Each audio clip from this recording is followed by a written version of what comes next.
All right, so I'm seeing a lot of talk about MLGO. I did a lot of videos about this before. Um, yeah, they had their when I look at the news and stuff, they had a reverse split, right? Announced as a major shareholder meeting. Let's just kind of read up on this. So they plan to November 29th, where we'll vote on significant changes, including consolidation that merges every 20 shares into one. So an RS of 20 into one. So November 29th, and that's kind of what made this go down.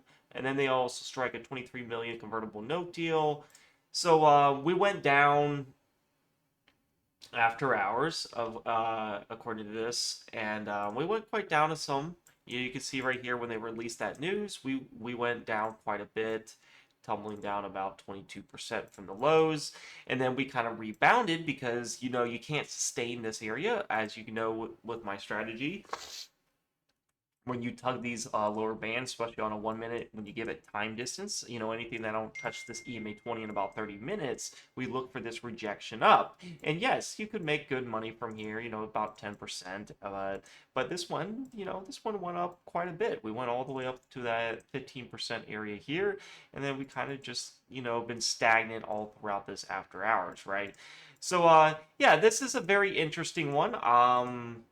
I definitely would like to wait till after the RS, because it could be, you might as well wait till that, and then after something does an RS, then they go. You have to wait a couple of days. According to my experience, they tend to go down. But yeah, this one has been a nice one to this EMA 20. We knew this was going to hit. It was a matter of time. This went from 19 cents. I mean, look at this. This was a 100% move.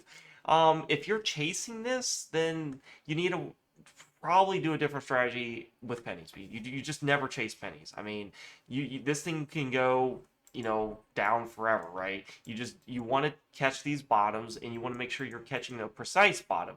If you're looking at my strategy, you should know we would never have bought these tops here. If anything, you are going to be shorting anything that penetrates this ATR4, or look for intraday timeframes to get precise entries, because this cannot sustain. And then if as you look at this thing has never touched this bottom band, never. And we know we have to touch the MA20. For sure the 5, 10, and 20 will get touched. It's just a matter of time. Anything that don't touch this 20 in 2 months is long. Well, we can look at this one. This one was really long. We have 708, and you don't base your trading decision just based on that, but 708 all the way to 1003, 808, 908, you do the math, we took about 2 months and some change. But the one thing I do see is when we're not touching this bottom band, sometimes I like to look at this bottom trend channel. You wouldn't have seen all this. Let's look at the data you would have seen. I drove this in the past, and I said, there's certain entries you guys can take, like right in here, and then all down through here, because this is your channel, and we know that our price target is due for that EMA 20.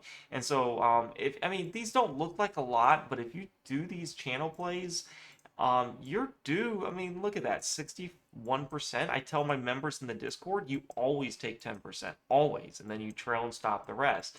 But all throughout this is a jumble mess. I don't really see anything to trade other than here's your zones. You're literally right in the middle of this zone. If you want to flip a coin, sure, it can go up to the highs or it goes to the lows. Then we can also look at, what is our trend here? Currently, we are going up here for a bit. Here we have our support here, resistance, resistance, resistance, resistance. So I can easily see for a very conservative hit, 26 cents. That is, but do not keep this 26 cents in your mind, because look at this. As each day goes by, when this day forms a new day, this trend channel will change its value. As you can see from here, it's different. As candles go up, it goes up with price. So do keep that in mind. I will say though, according to the EMAs, we are below the EMAs. When we are below the EMA 20, it could get really dangerous. When you're above it, that's where I look for the retest type patterns. This is choppy, but as you can see, we had this big move up, right? We had this big move up right here. Where do I look for an entry? I want to make sure we're above the EMA 20, as that is a solid trend. I look for the lowest EMA, and look at this to a T here. So we make this move up. we come back down to the support area. And as long as this holds, it's fine. Where do I put my stop? Well, you're going to put your stop just slightly below it. You can do a percentage and you can use your data price range and be like, you know what, I'll risk 5% down or 10%. So if you will say you do 10%, here is your stop right here. This is your box to calculate what kind of number. And so, and then what is your risk versus reward should always be a 2 to R. You should at least get 20%, and you definitely get that right here, a 35% gain. That's how I'd like to trade. There's nothing for me to trade here. We're below the EMAs. We're not close to this ATR4 for a trend reversal. We don't have time distance from anything. We're so coiled up on these EMAs that anything could happen. But yes, I would like to see something like this again. So as you can see, we moved all the way up. What happens is we come back down again to this EMA 10. Do you take the position again? Well, let's say, you know, this one might would have failed, but with a 2 to R risk versus reward, you would have made 20% on here. And let's say you make a loss here, well, you still are up on the trade. So let's say right here you take it, you do a 10%, you probably would almost, you barely did not get hit. 10% right there, you barely did not get it, so you still be holding. But that's how I like to trade some of these, because if you give these pennies too much wiggle room and you don't have a clear strategy, then you're just going to get wrecked on these. This is how I would trade MLGO. I need to see, are we above the EMA 20? I need to see a candle like this right here. We had this big massive candle going above, right? That's what I need to see. A big, massive candle saying, hey, but this is, to me, is not a really good trending market, because look, it's choppy, up, you know, and we're in this range right here. But yeah, according to if you look at the trend channel though, I mean, you could see that, you know, we are making a higher low if this forms. So you could see right in here, this right here is your low, right? And then it looks like we're trying to make a higher low. So if we staircase here, we have this low here and this low coming out. So that's really how I'm doing this. If I'm going to swing trade this, like I said, you had the RS coming, you know, we've had this big move down, and that's the one thing you have to risk. You know, this thing came tumbling down, so you would have got wrecked here if you wanted to keep holding. So you got to be very careful on these after hours. Always still have your stop in place after hours at all times. Oh, actually, you can't. But so that's the downside of a lot of these pennies. A lot of the news is going to happen after hours and they go tumbling down.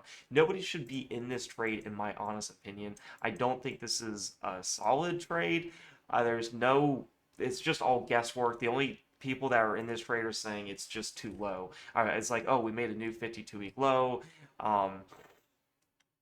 Like, this is so undervalued. I don't see how this is. I mean, you could have said that was undervalued all the way up in here, right? And you just kept buying every dip and dip. So with this strategy, what I present to you, if you're touching this lower ATR4, we look for the trend reversal. It can be a downtrend, it doesn't matter, because we can look for that reversion to mean, kind of like this area here. You see how you come back to that EMA 20? Well, I mean, just to that range here, this was a 121% gain. It pays to play against the trend too. But if we're not any at that and we're below the 20, there's no trade to take for a bullish move up. This candle right here showed us that, hey, we're below the 20. This is bearish now, and because we did not hold these EMAs. You know, we had this big move up and we had a little bounce, but then we broke right through it. So yeah, that's my analysis. If you guys want to join the Discord, please, if you want to join, click the link down below in the YouTube comments below. It will say join the premium Discord for my alerts system, and then it'll take you to this free chat landing page. All you have to do is hit day trade alerts, and that will give you access to the highest membership. Everyone in gold has that day trade membership. It's one of the highest value memberships. It's one of my favorites. I love day trading. I showed you an example of swing trading, but what I do in day trading is very simple. I do two little strategies. Same thing as like this, trend reversal and trade with the trend, and they both make lots of money. So yeah, if you hit the service shop, you could see the different services. Swing trading is $6, or day and swing trading is $12. Choose what's right for you. I recommend the day and swing trading plus if you want to be a full-time trader and just learn how to be independent from your 9-to-5 job. I took the risk And yes, I lost lots of money in the years. It takes intuition, it takes get your feet wet, and over time, this is the best job in the whole world. It doesn't matter what you do. I'd be out in the beach trading. I can be anywhere in the world, mobile, not have to listen to anyone, as long as you follow strict discipline. Trading is one of the hardest things, though. You have to have strict discipline. You have to be like, you know what? If this hits my stop, I'm done. And am I at this lower ATR for a swing trade? No. Then I shouldn't be in this trade. I should be looking for something else. That's the kind of discipline you want to have, and I promise you, you will win more often than not. So this is my analysis on MLGO. I liked this analysis before coming up to this EMA 20 because we had that massive time distance. Because remember, algos will take it to that 20. So do keep that in mind. Hope you guys enjoyed this video. Hope to see you in the Discord. It's very cheap. I will be there doing live streams. You can catch me live almost every day. It'll be in the description, my link to join the live streams and in the Discord. So hope to see some new faces, and let's make some money, guys. Happy trading, and peace out.